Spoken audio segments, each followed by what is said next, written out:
Australia cheat their way to a win, says social media. The reputation that they have worked so hard on to rebuild is in ashes, says England newspapers. And this is actually just Australia's thing. Underarming, sandpapering the ball. This is their child's play, says Brooke on Twitter. The ever so quiet Lords heated up on the final day, booing Australians every time they touch the ball and screaming for every run that England scored.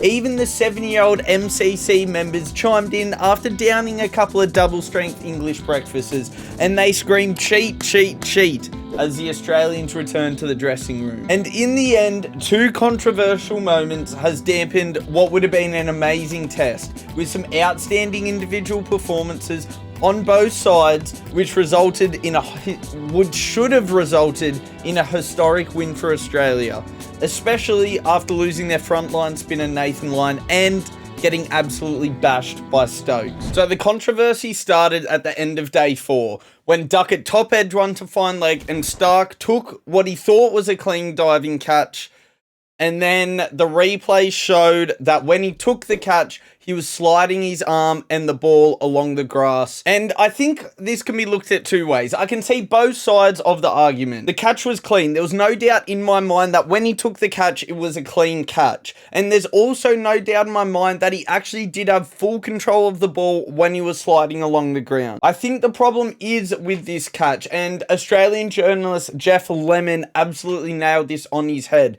When you take the catch and you're landing, if your arms or if your hands are face down and your elbows are twisted inwards, when you slide along the ground, that will prevent you from dropping the ball completely. Because traditionally, when you take a catch, you take it hands up and elbows are into your body. But what happens when you land, there's potential for you to spill that as you land on the ground. Your elbows hit the ground hard with force and then you end up spilling the catch.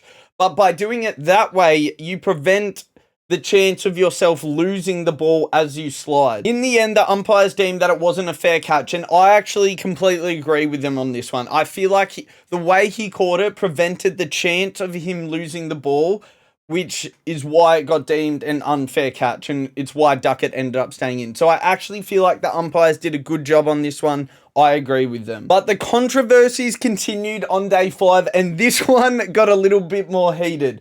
Probably because the crowd was actually on the receiving end this time. I'm sure everyone has seen it by now, but pretty much Bairstow ducks under a bouncer. Carey catches it and throws it at the stumps the second he catches it. At that point in time, Bairstow took his mark and walks down the pitch to either prod it down or to talk to Stokes. The ball hits the stumps, Bairstow is out of his crease, and he is given out stumped. And I'm going to be straight up honest with this one. I thought this was out. And there's a few reasons why, but the main reason is that when Carey caught the ball, without reacting, without taking a second to see what Bairstow was doing, he caught the ball and he threw it at the stumps. So obviously he saw that something was happening. He must have seen that Bairstow is going out of his crease early or something like that. We have to remember, when Carey threw the ball, Bairstow was still in his crease. He hadn't moved at all. Also, we do need to remember that Bairstow did try to do this to Labuschagne earlier in the game. I know Labuschagne was actually batting out of his crease, but he did the same. He caught it and threw it straight away. Carey has done the same thing, thinking he could be out of his crease, and it just so happens that Bairstow has walked out. I think the problem lies with the umpires here. The onus needs to be on the umpires, because there was nothing malicious in what Carey did. Carey was just doing his job as a keeper. He caught the ball, he threw it at the stumps. It is up to the umpires to then decide, no, I'd already called it over. Or I started to walk away, which made Bairstow think he could come out. So it's our fault, we'll call it a dead ball there. It is not Australia's responsibility to be the one that reverses the appeal, or that is all on the umpires to call it a dead ball or it's still live. And in the end, they called it live and it was given out. There has been so much hate, so much debate over this, so much hatred going towards the Australian team, which I think is completely out of line, completely undeserved. I think they were just playing cricket If it's deemed wrong, that then comes on the umpire to make the right call. But in the end, the umpires deemed it a live ball and it was given out. Again, I think it's a bit iffy. The guidelines aren't clear enough as they should be, but I don't think it should come onto the Australian team. I don't think it's their fault that Bairstow was given out. So into the actual game, and Australia's batting seemed like there were two different halves almost. They batted outstandingly in the first innings, starting with Warner hitting almost a runnable 66 after being sent in under clouds and lights. And then this was followed up with a really solid middle order as well. Minus 40's way to 47. Didn't look completely convincing, but in the end got to 47 in tough conditions. That was really important. And then Smith just went into 2019 Steve Smith mode and was just completely convincing from the moment that he got in. This was helped a little bit by England bowling some absolute porridge at the start, which helped get Smith off to a flyer and set him up for the rest of his innings. But really, once he got in, he did not look like getting out. Head then came in and got pretty much a runnable 77, which was exactly what I was talking about after the World Test Championship final. He has this ability to come in and counter-attack the bowlers. Pretty much one of the best middle orders in the world for that role. And it's one of the roles that Australia have probably been missing for that last few years. A batsman that can hold down the middle order and counter-attack the bowlers and put a bit of pressure back on them. And Head came in and did a great job of that. Cummins has also decided to continue his resurgence as a batsman. He got 22 not out. And then Green was probably the only one that didn't look great with the bat. He got none in the first inning. He holed out with a pretty bad shot for the first few balls. And then in the second innings, he seemed to get really tied down. But then at the same time, I guess so did most of the batsmen in the second innings. And that's what I mean about the two halves to the Australian side. Because the second innings, again, Australia were cruising at, I think, 2 for 187.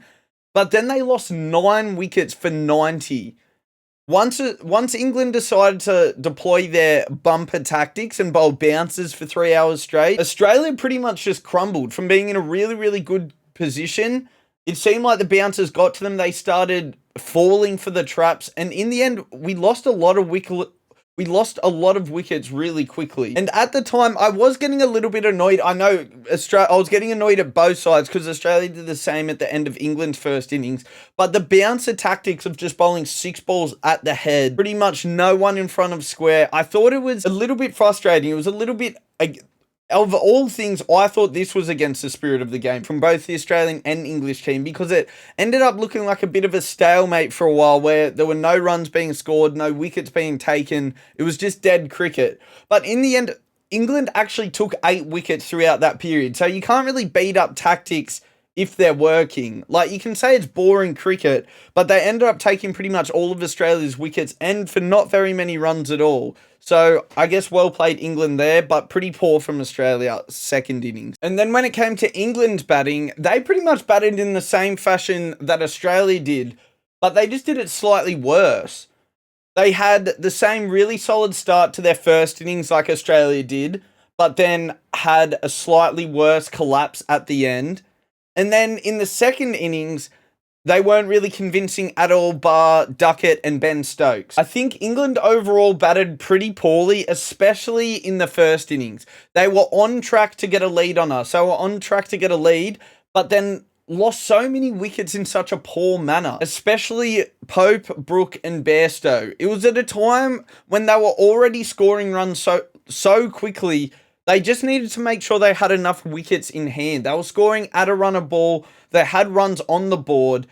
They just needed to keep the wickets to get a lead on Australia, and they ended up losing 6 wickets for 45 runs and gave up a 90-run lead, which in the end would have won them the game. Ben Duckett was definitely the highlight of the England batters, besides Stokes, of course, but he scored 180 runs in the game and held up one end pretty much through both innings.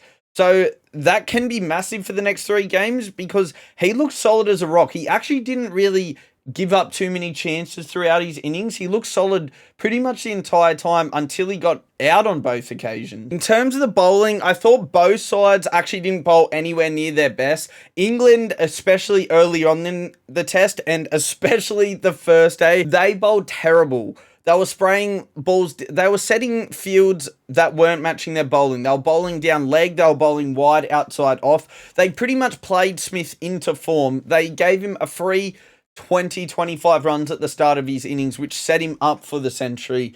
I thought they were really, really poor, and so did the rest of the world. I'm not going to harp on too much because I feel like every commentator, every pundit, every ex-coach, every ex-player really got stuck into England for that first day. So I'm guessing they knew how much they messed up there. But then in the second innings, they actually started to bowl pretty well. They weren't, again, Australia got off to a flyer. They didn't bowl amazing, but once they implemented the short ball tactics, they stuck to their plans, they stuck to their short balls, and I guess Australia did fall right into their trap, so it wasn't amazing bowling, but they definitely tightened it up the second innings. Overall, though, I don't think they bowled quite at their best. Then Australia kind of did the opposite to England. I thought they started off really well. England definitely had the best of the batting conditions. So they did well by trying out different tactics. I actually didn't mind Cummins' field placements. They did give the single, but they protected the boundary, similar to the first test. And then they started implementing the bounces towards the end of the first innings and they pretty much caused an England collapse. So I thought they bowled really well in that first innings. But then in the second innings, it's like they got caught up with this bouncer ideology way too much because they started off the innings well. They took Pope bowling full. They were taking wickets bowling full when they were looking really threatening. Stark was swinging it. But then they decided to drop it short and go for the bouncer tactic. I guess it has worked to some extent, but I think the way they committed to it so hard and almost refused to bowl anything at the stumps almost came back to bite them. They were bowling short of a length to Stokes, who was smashing them for 6, bashing him for 6. They weren't really pressuring Broad up the other end. They were getting 1 or 2 balls at him every over, but they didn't really throw too many at the stumps, which I think would have been key to getting him out earlier. But then they did pull it together towards the end of the second innings because they started bowling outside off to Stokes, which forced him to try play across the line. He ended up skying it. And then they did start bowling a few more full balls at the tail enders, which then made the bounce more effective and then also got tongue out at the end. But overall, I think both teams did bowl well in patches, but as a whole, they didn't bowl actually anywhere near their best. Obviously, Australia had no Nathan Lyon, so I guess credit's due where credit's due. They did rotate 4 bowlers throughout the entirety of the innings. So then we have our heroes and villains of the game, and obvious heroes was Steve Smith, his 32nd Test century, and I think his 9th in England. I've spoke about him earlier, and he was outshone by the Ginger Ninja Ben Stokes. This man is a freak. In big matches, he is a freak. And he almost pulled off the impossible for the 3rd time. He absolutely bashed the Australian bowlers and was really the only reason England came anywhere near winning this game. He hit 9 sixes, 155 runs. The majority of them all came while he had to hog the strike of Stuart Broad. And I was terrified. I'm honest, I thought he was going to do it again. I was actually so scared that I even put a small bet on England to win the game at lunch just because he was in such form. I thought I need to soften the blow just in case Ben Stokes ruins my night here.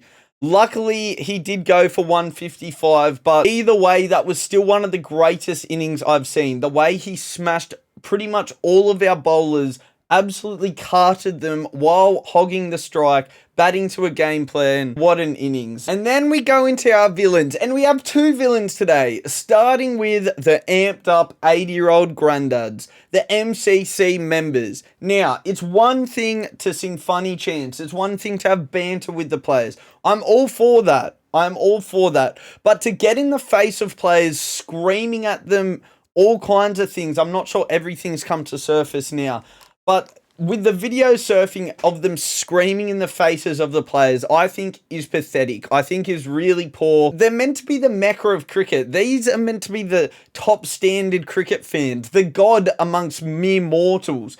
And they go out and act like 5-year-olds, I think was pretty pathetic, pretty poor.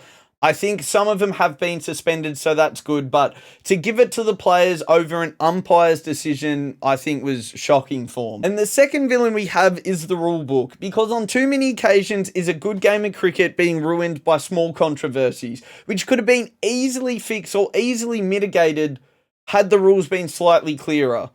Or at least if the umpires were confident in handling the situation, because this should have gone down as another great test match between Australia and between England. And unfortunately, because of this small moment, the game is actually the least talked about. The actual cricket that's being played, no one is talking about. It all comes down to these stupid small controversies. So if we could have a rule book just clearly stating some of these rules, giving us some guidelines, then these issues would just become non-issues. But that's it from me. I am over the moon, but I'm also extremely pissed off that the attention is getting away from what should have been a great game of actual cricket. Let's just pray we can play a full test without any drama and Australia can win the Ashes. Todd Murphy is probably going to come in and play for Lions, so hopefully that doesn't affect the Australian team in a negative way. If it does, we'll just void the Ashes. I'll see you in the third test.